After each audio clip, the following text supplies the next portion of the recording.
बिल्कुल प्योर हरियाणवी आण दो जी।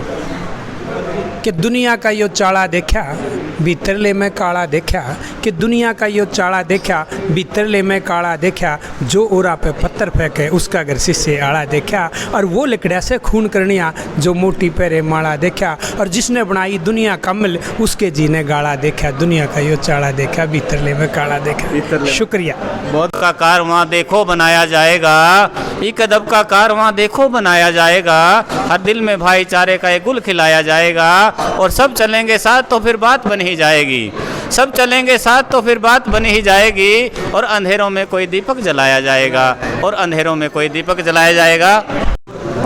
दोस्तों नमस्ते, स्वागत है आपका ईडीडी न्यूज़ लाइव पर। आज का कार्यक्रम उड़ान साहित्यिक मंच की तरफ से एक शेर व शायरी और कविताई का कार्यक्रम, साहित्य से जुड़ा कार्यक्रम आपको दिखाएंगे तस्वीरें। इस समय हम पहुंचे हैं करनाल के एमडीडी भवन में, बाल भवन में, जहां पर यह कार्यक्रम आयोजित किया गया। और हमारे साथ ऐसे साहित्यकार, वरिष्ठ साहित्यकार जो हरियाणा लेवल पर अपनी प्रस्तुतियां देते हैं, और उनसे हम बात करना चाहेंगे।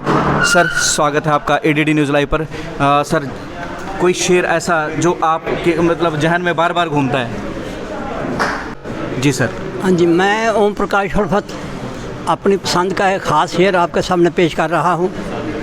क्या तार और क्या बाढ़ और ये कैसी सरहदें, मुझको तो सारा जहां मेरा वतन लगे है। एक शेर ये है, अगर आप चाहें तो मैं एक और शेर। जरूर सर, जरूर सर। एक और शेर। लगी है प्यास तो फिर रेत निचोड़े आओ, लगी है प्यास तो फिर रेत निचोड़े आओ, यहाँ के पानियों पे बहुत सख्त पहरे हैं। जी जी जी, यहाँ के पानी पे बहुत सख्त पहरे हैं, और बहुत गहरा और बहुत गजब का शेर है सर। दोस्तों हरियाणा के मशहूर शायर हैं और बुज़ुर्ग शायर, वरिष्ठ शायर हैं, उनसे हम मिलवाते हैं ओम प्रकाश उल्फत जी। ये उर्दू के शायर हैं, उर्दू पे बहुत ज़बरदस्त पकड़ है, उर्दू भाषा में बहुत सारी गज़लें जो है रचना की हैं, पुस्तकें भी इनकी कई छप चुकी हैं, और अभी उन्होंने शेर भी सुनाया है। थोड़ा सा और जानना चाहेंगे सर, हरियाणा सरकार ने सम्मानित भी किया, या कुछ जो किताबें भी आपने लिखी हैं? मुझे हरियाणा सरकार ने उर्दू लिटरेचर की for the service of Urdu literature, Jagannath Pahadia governor Haryana ji, उन्होंने मुझे चंडीगढ़ में बुलाकर, ये तस्वीर है उसकी जी। दोस्तों चंडीगढ़ में सम्मानित किया गया है ओम प्रकाश जी उल्फत जी को, जो विशेष रूप से उर्दू के अच्छे जानकार है, उर्दू के विद्वान हैं। ये उर्दू के डायरेक्टर उर्दू साहित्य अकेडमी के साथ हूँ मैं।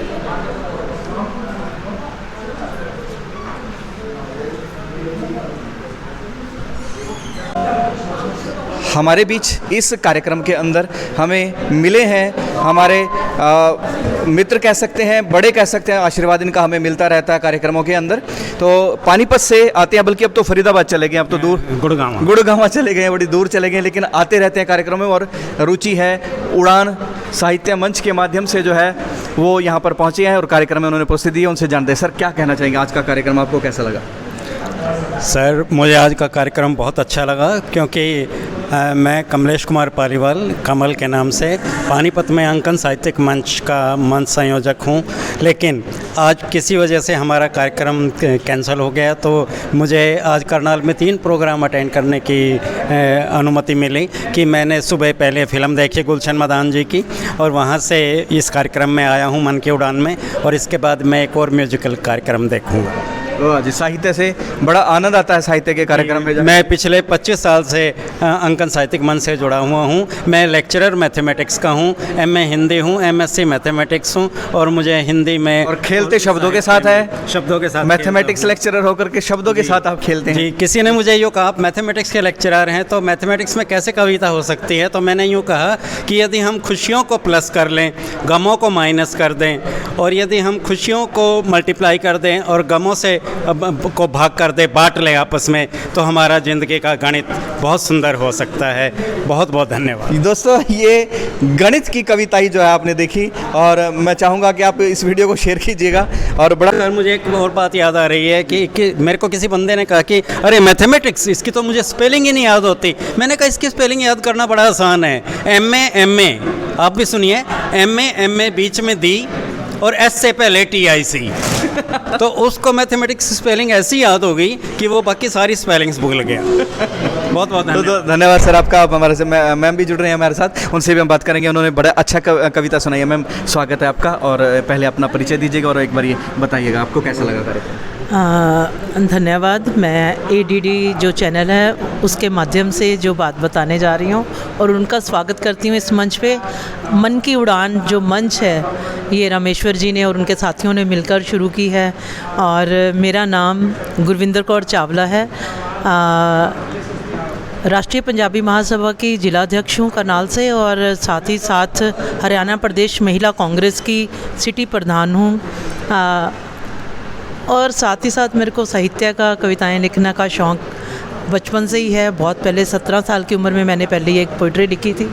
उसके बाद जब यहाँ करनाल में आई तो यहाँ पे मंच मिला, और अब एक नया मंच रामेश्वर जी ने, जो कि बिल्कुल बिगनर्स हैं, उनके लिए तैयार किया है। और एक बहुत अच्छी उन्होंने एक तो नाम इतना अच्छा है, मन की उड़ान। जो मन में कवि लिखता है उसको अपनी उड़ान भी बनाता है और उसे सबके सामने भी रखता है। और आज भी जैसे सभी कवियों ने अपनी अपनी बात रखी, ये सब उनके मन की सोच ही होती है, जो हम समाज में देखते हैं, समाज को बदलना चाहते हैं उस बारे में, या फिर हमारा जो श्रृंगार रस की बातें हैं, एक सपने देखता है नौजवान। मैं तो ये कहती हूँ कि मेरा मानना ऐसा है कि जब यंग हो ना कोई, तो उससे इश्क में पड़ जाना ज़्यादा अच्छी बात है, रादर कि वो किसी लड़ाई झगड़े में पड़े। तो जो इश्क है ना, वो बुल्ले शाह जी कहते हैं कि जब भी वो किसी को देखते थे ना, तो वो बोलते थे कि जा तेनू इश्क हो जाए। क्योंकि जो इश्क जब हो जाता है ना, किसी से भी इश्क हो जाना जो है, वो बहुत ही कुदरत की देन है। और उसके बाद तो नूर भी अलग होता है, और बातें भी अलग होती हैं, और शब्द भी अलग आ जाते हैं, अलग ही धुन में रहता फिर भी। बिल्कुल ऐसे ही हमारे बीच में कई यंगस्टर थे जिन्होंने इश्क की बातें की, और कुछ हम जैसे भी थे जो समाज में काम करते हैं। तो सामाजिक कुरीतियों को सामने लाना भी बहुत ज़रूरी है। तो इन्हीं शब्दों के साथ, और साथ में आज उल्फत जी जो हमारे बीच में आए हैं, एक ऐसे कवि, राष्ट्रीय कवि जिन्होंने समाज को अपने गज़लों से बहुत कुछ दिया है, वो आज हमारे बीच में आए। तो उनका भी बहुत अच्छा लगा, उनकी बात सुनकर और उनके जो गज़लें सुनकर। मैं आज गदगद हूँ इस प्रोग्राम में, इतना ही कहती हूँ। धन्यवाद मैम, धन्यवाद, बहुत बहुत धन्यवाद। मेरे साथ एक और कवित्री मैम जुड़ रहे हैं, सुषमा चोपड़ा जी। उनसे भी जानेंगे मैम कैसा लगा आज का कार्यक्रम जो रहा है। देखिए, इसको छोड़ दीजिए। ओके, ये जो मन की उड़ान साहित्यिक मंच है, ये हमारा दूसरा कार्यक्रम है और मैं इसकी उपाध्यक्ष हूँ। और बहुत ही सफल कार्यक्रम ये दोनों हुए हैं, पहले भी और आज भी। और जो बच्चे, ये नवयुवक और युवतियाँ जो यहाँ पर लिख रहे हैं 2-2, 4-4 साल से, उनको ये मंच प्रदान हुआ है, और ये बहुत ही सुंदर कार्यक्रम रहता है। हमारा नए युवकों और युवतियों को मंच पर आने का अवसर मिलता है, उनके भावों को सुनने का और समझने का अवसर यहाँ दिया जाता है। बहुत ही सुंदर कार्यक्रम रहता है ये। तो दोस्तों, कार्यक्रम में हम भी अपील करेंगे आपसे, जो भी युवा साथी हैं, लिखने वाले हैं, जिनकी रुचि है कविताई करने में, साहित्य में रुचि है, वो इस मंच से आकर के जुड़ सकते हैं, अपने भावों को यहाँ पर इस मंच पर रख सकते हैं। हमारे साथ रामेश्वर देव जी हैं, उनसे बात करेंगे। सर, क्या कहना चाहेंगे? आज का जो कार्यक्रम था, बड़ा सुंदर, बड़ी प्यारी प्यारी गज़लें जो हैं यहाँ पर सुनी गई, और बड़े बड़े प्यारे प्यारे जो गीत हैं यहाँ पर सुने हैं। तो धन्यवाद MC योगी जी। मंच हमने मन की उड़ान साहित्य मंच करनाल हरियाणा, हमने नवरचना, जितने भी करनाल के हमारे गाँव से हों, शहर से हों, जितने भी नवरचनाकार हैं, उनको हमने साथ में जोड़कर इस मंच को निर्माण किया है। और साथ ही जितने भी हमारे करनाल के वरिष्ठ साहित्यकार हैं, गज़लकार हैं, जितने भी साहित्यकार हैं, चाहे वो कवित्रियाँ हों, कवि हों, शायर हों, लघु कथाकार हों, उपन्यासकार हों, उनको सबको बारी बारी सर मंच पर बुलाकर सम्मानित करने का हमारा उद्देश्य है। और ये मंच, मन की उड़ान साहित्यिक मंच, साल में 2 बड़े कार्यक्रम, जिसमें ऑल इंडिया के बड़े शायरों को, कवियों को बुलाकर बड़े कार्यक्रम, बड़े मुशायरे, कवि सम्मेलन में शिरकत उनकी रहेगी। तो इस उद्देश्य से यह मंच बनाया है और नवरत्नाकारों को ज़्यादा से ज़्यादा साहित्य के प्रति लगाव हो, मुख्य धारा से जुड़े, समाज में अच्छी बातें जाएँ, अच्छी बातों के माध्यम से समाज जागरूक हो, इसलिए ही इस मंच का निर्माण किया गया है। और हमारे दो पंक्तियाँ मैं मंच के बारे में ही पढ़ूंगा कि एक अदब का कारवां देखो बनाया जाएगा, एक अदब का कारवां देखो बनाया जाएगा, हर दिल में भाईचारे का एक गुल खिलाया जाएगा, और सब चलेंगे साथ तो फिर बात बन ही जाएगी, सब चलेंगे साथ तो फिर बात बनी ही जाएगी, और अंधेरों में कोई दीपक जलाया जाएगा, और अंधेरों में कोई दीपक जलाया जाएगा। हमारे साथ रामेश्वर देव जी, एक आवाज़ में गजब की जो प्रस्तुति है उनकी एक अलग ही है। और हमारे साथ वरिष्ठ जो है रचनाकार हैं कृष्ण कुमार निर्माण जी, उनसे भी हम बात करते हैं। सर, स्वागत है आपका IDD न्यूज़ लाइव पर।